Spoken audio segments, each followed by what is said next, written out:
how to switch VPN protocols in Proton VPN. In this video, I'll show you how to switch VPN protocols on Proton VPN. So to get started, go ahead and open Proton VPN into your device. So make sure that you have downloaded the app on your device and then sign into your account. Now, if you don't have an account yet, make sure to create an account on their website first. Now, once you're signed in, go ahead and open Proton VPN and then click on the gear icon, click on settings. So on settings, go ahead and go to the connection tab.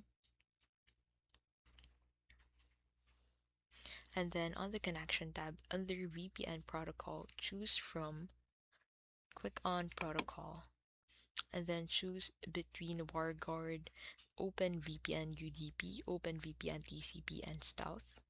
And then close the settings, and your next connection will use the selected protocol. So as you can see, you can choose from here. So WireGuard is the fastest, OpenVPN UDP is fast but less reliable, OpenVPN TCP is more stable, and Stealth is best for bypassing censorship. And that is how you can basically switch VPN protocols in Proton VPN. If this video was helpful, please don't forget to give this video a like and subscribe for more videos like this.